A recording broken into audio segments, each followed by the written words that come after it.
초장에 그냥 확 밟아줘야 되겠다. 그래서요, 훈구가 살인 밟기에 들어갑니다. 자, 그래서 무려 4번이나 사림이 밟히고 밟혀요. 자, 그 사건을 사화라고 해요. 자, 그래서 성종 때부터 이제 사림이 등장하면서 그 뒤에 이제 연산군, 중종, 인종, 명종 이렇게 왕들이 바뀔 때, 자, 우리 4번의 사화가 일어납니다. 4번. 자, 사화란 뜻 자체가 사림이 다 밟혀요. 그것은 4번 다 훈구가 다 이겨요. 자, 사림이 화를 당했다는 뜻이에요. 4번이나 밟히고. 네, 정말 많이 짓밟혔겠죠?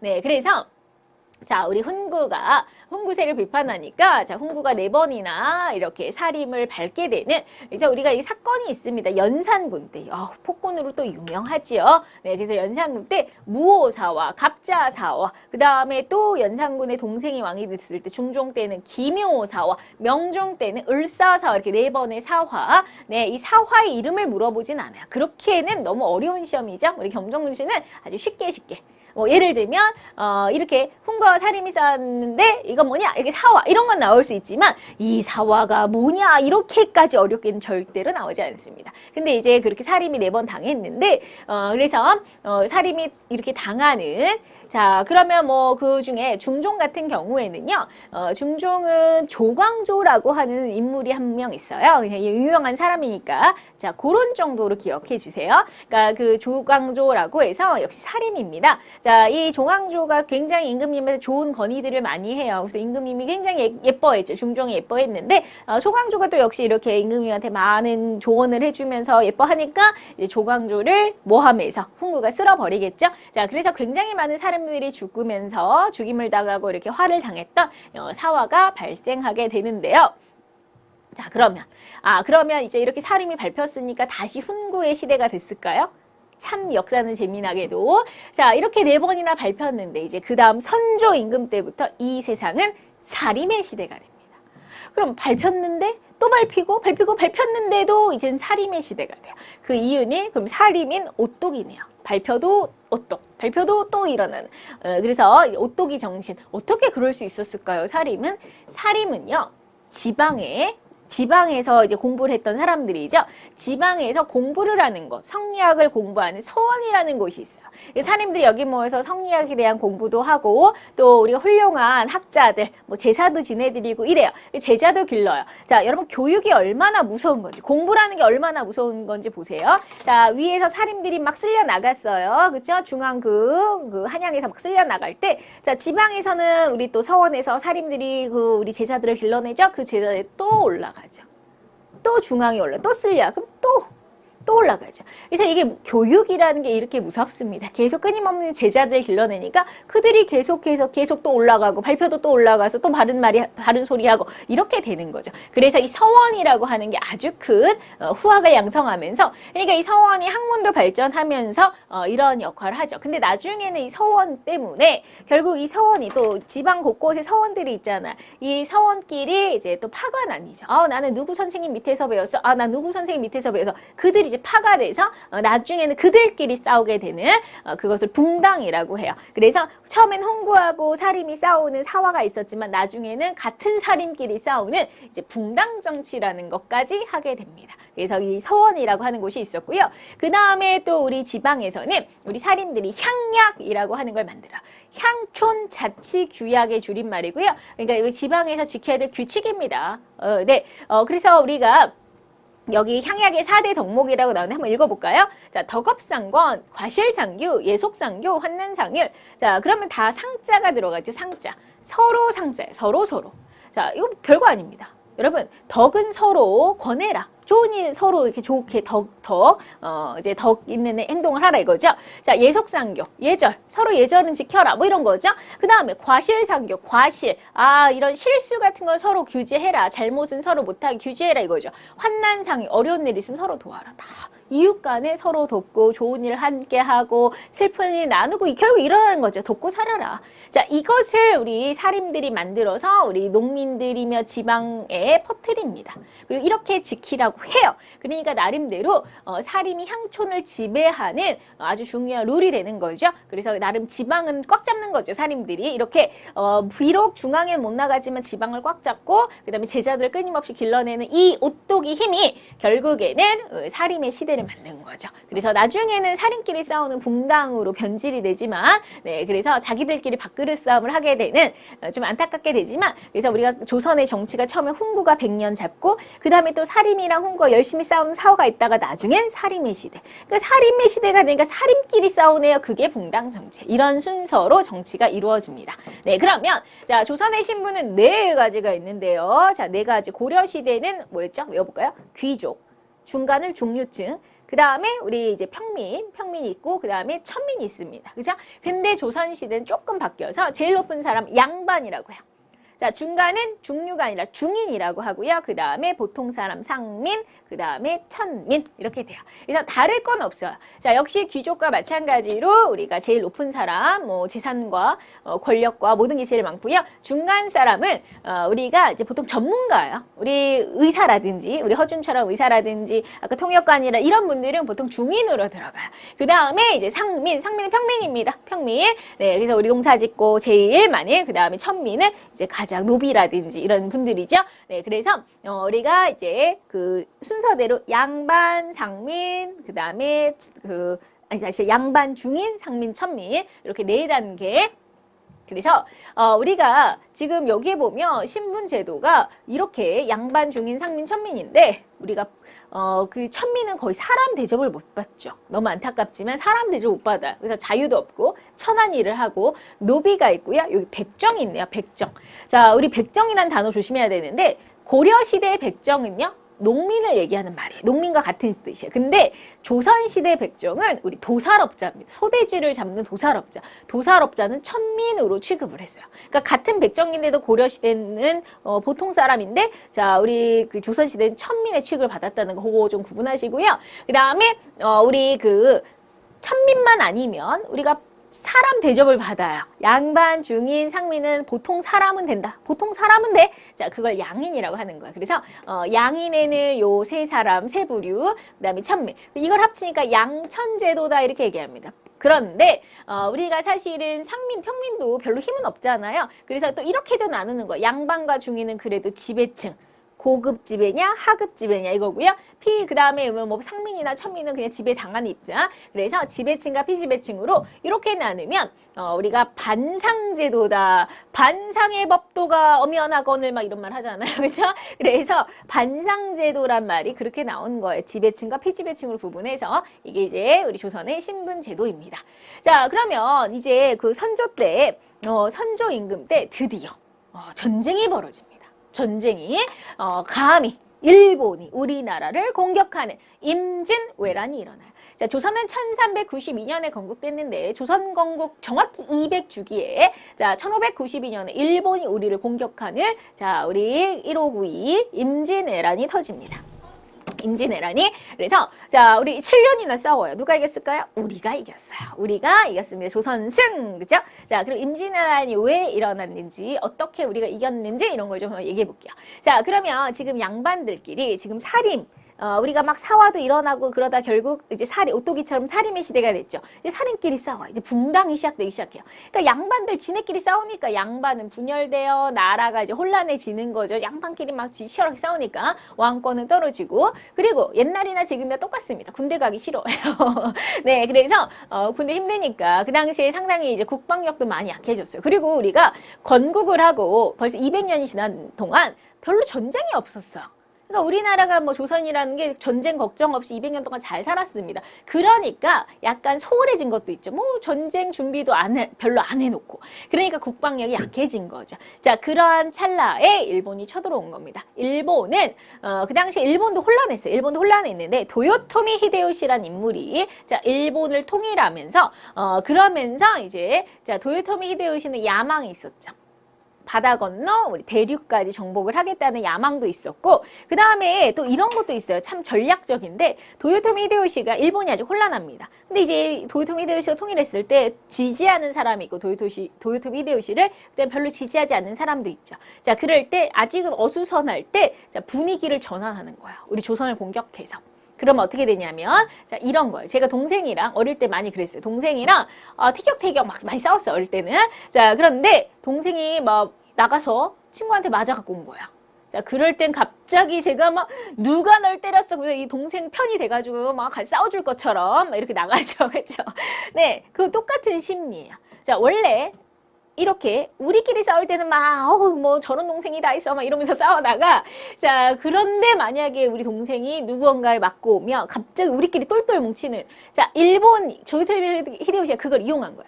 지금 일본끼리 약간은 어수선하고 분열돼 있죠. 이때 전쟁을 해버리면 일본 사람끼리는 단합이 되잖아. 어떤 전쟁 이기고 봐야 되니까 일본의 단합을 위한 목적도 있는 거야. 머리 쓴 거죠. 그렇죠? 그래서 도요토미 히데요시가 자, 자기를 통일하고 조총으로 무장한 다음에 조선을 침략합니다. 자, 명을 가는, 자, 말은 그래요. 자기네들이 명나라까지 가려고 하니까 명나라로 가는 길을 내어달라. 우리를 밟고 가겠다 이거죠. 그죠? 자, 그래서 일본의 단합, 불평 세력을 무마하고 대륙 침략의 야망까지 일석이조를 보려고 했던 거죠. 근데 우리가 전혀 준비가 안 돼 있었잖아요. 자, 막 당하죠. 막 당합니다. 창피할 정도로 우리는 완전 못 싸워요. 완전히 그냥 처절합니다. 자, 그래서 처음에 일본은 당연히 이쪽에서 쳐들어올 거 아니에요. 이 부산 쪽으로. 자, 외국인이 쳐들어오는데 뭐 속수무책입니다. 뭐 이게 다 당해요. 부산진, 통내성 함락되고 더 올라옵니다. 여기 충주. 자, 충주 꼭 지켰어야 됐는데, 자, 충주가 뚫려버리면 이제 서울까지 들어오기가 쉬워요. 그래서 충주의 방어선을 막 이렇게 구축을 했는데 또 뚫려요. 네, 그래서 왜군이 한양까지 옵니다. 그 당시 임금님이 선조예요. 선조는 도망가 버려요. 보따리 싸들고 그냥 저 멀리 창피하게도 저 끝에 저기 의주까지 도망가 버렸어요. 자, 그래놓고 자기 아들 광해한테 맡긴 거죠. 광해는 지켰습니다. 여러분, 광해는 지켰어요. 백성들을 버리지 않았습니다. 자, 그러면 그 옛날에는 왕이 거의 아버지 같고 막 이런데 백성들 입장에서 어떤 마음이냐면 아빠가 우리를 버렸구나 이거예요. 이게 굉장히 충격적인 겁니다. 임금님이 지금 백성을 우리 애들을 버리고 자기만 도망갔어? 백성들의 실망은 엄청났죠. 그래서 선조 그랬어요. 자, 그리고 자, 왜군은 또 평양까지 옵니다. 함경도까지. 지금 장난 아니죠? 진짜 우리 다 먹히기 직전입니다. 자, 근데 상황을 역전시킨 영웅이 등장하겠죠. 이순신 장군이. 네, 그래서 우리가 이렇게 당하다가 이 상황이 역전되는 게 바로 우리 이순신 장군님은 해군이에요. 수군의 활약과 그 다음에 오히려 우리 백성들이 잘 싸웁니다. 의병의 활약으로 우리가 역전이 됩니다. 이들이 있었기 때문에 수군인 수군대로 의병은요, 병사가 아니에요. 그냥 의로운 마음으로 내가 공부하다가 뛰쳐나올 수도 있는 거고요. 내가 스님인데 목탁 들이라 뛰쳐나올 수도 있는 거고, 이렇게 농사 짓다가 나올 수도 있는 거고, 자, 이런 사람들이 싸우는 거예요. 나라를 위해서. 자, 우리 수군 이순신 장군이 자, 우리 바다를 일본의 전략은요, 지금 잘 나가고 있죠. 자, 근데 전쟁을 하려면 무기도 필요하고 식량도 필요해요. 그러면 이제 일본 배가 이렇게 따라 붙어가지고 이제 식량이랑 무기를 전달해 주는 게 이제 계획이었어요. 자, 이순신 장군님이 여기서 차단해 버리는 거죠. 이제 드디어 자, 이순신 장군님이 바다에서 승전보를 네, 이렇게 합니다. 자, 그래서 신에게는 아직 12척의 배가 있습니다. 너무 유명하잖아요. 여러분, 명량 보셨잖아요. 명량 안 보면 어떡해요. 그쵸? 네. 자, 보세요. 안 보신 분들. 자, 그래서, 이순신 장군님이 그렇게 우리가 열세일 때도 이겨냅니다. 수백 척의 배를 갖고 있는 일본 배를 단 12척으로도 이기시는 분 아니세요? 정말 이순신 장군님은 일본에서도 존경받는 분이시고요. 세계의 그 5대 전투에도 막 들어가, 이순신 장군. 네, 그래서 그 이순신 장군의 전술 이런 거 막 배웁니다. 군대 이런 데에서 막 이런 거 막 그 수업 시간에 막 배우는 전술이에요. 이순신 장군의 그 전략이 너무 훌륭해서 참 대단하신 자랑스러운 분이고요. 자, 그래서 뭐 옥포, 사천, 뭐 당포, 한산도, 대처, 뭐 명량, 노량, 뭐 이렇게 여기저기서 이순신 장군이 정말 잘 싸우시고요. 자, 그래서 왜군의 보급로도 차단하고 우리의 곡창지대도 지켜주시는 이순신 장군님. 자, 그리고 또 이제 우리 의병도 활약을 합니다. 최초의 의병은 우리 곽재우라는 사람, 경상도 의령에 빨간색, 붉은색 옷을 입고 나와서 싸워서 별명이 홍의 장군, 곽재우다 이렇게 얘기를 하는데, 네, 그래서 이게 또 의병장으로서 그 다음에 우리 사명대사, 서산대사, 스님들도요. 네, 스님들도 나라를 위해서 막 절에만 처박혀 있는 게 아닙니다. 이렇게 나라를 위해서 싸우셨고요. 네, 근데 또 우리가 무기는 약했지만 결국 우리 땅에 싸우기 때문에 우리 동네에서 싸우는 거잖아요. 자, 우리 동네는 내가 제일 잘 알거든요. 그렇죠? 자, 그러니까 일본에 쳐들어올 때 막 유인을 하는 거죠. 막 이렇게 유인해가지고 어디 이제 조금 그 막다른 곳에서 막 공격하고. 그러니까 이렇게 지혜롭게 해가지고 우리가 굉장히 잘 싸우고, 심지어는 우리 아녀자들, 부녀자들까지 나와가지고 싸우죠. 네, 그래서 아줌마들이 막 행주치마에다가 막 돌멩이도 나르고 끓는 물 펄펄 끓여서 막 성 넘어올려 일본 애들 부어버리고 막 옛날에는 이제 어떻게 보면 되게 끔찍하고 막 끓는 물을 이렇게 부어버리고, 어쨌건 우리가 이거 봐야 되니까 막 이렇게 아줌마들까지도 동원되는. 네, 그래서 우리가 뭐 행주 산성이라든지 이런 데서도 또 굉장히 활약을 하시죠. 네, 그래서 이렇게 의병과 수군과 의병의 활약으로 이제 역전이 돼가면서 이제 중간에 화해의 노력을 했어요. 그냥 이제 싸우지 말고 휴전하자. 근데 또 그게 잘 안 됐죠. 그래서 또 일본이 다시 쳐들어오고, 그런데 그 전쟁 중에 도요토미 히데요시가 이제 목숨이 다했어요. 뭐 전쟁으로 죽은 건 아니고요. 도요토미 히데요시가 사망합니다. 일본이 더 불리해졌겠죠. 이 최고의 지도자가 또 사망하고. 자, 그러면서 일본이 도망을 갈 때 끝까지 쫓아가시죠. 이순신 장군님 그 마지막 전투 노량해전에서 나의 죽음을 알리지 말라 이렇게 하시면서 이제 돌아가셨죠. 노량해전에서 이순신 장군님도 전사하십니다. 네, 네. 그래서 이순신 장군님은 그 전쟁 중에서도 일기를 쓰셨잖아요. 난중일기. 너무나 소중한 기록물이죠. 그 전쟁을 생생하게 우리가 알 수가 있으니까 어떻게 싸우셨고 이런 거를.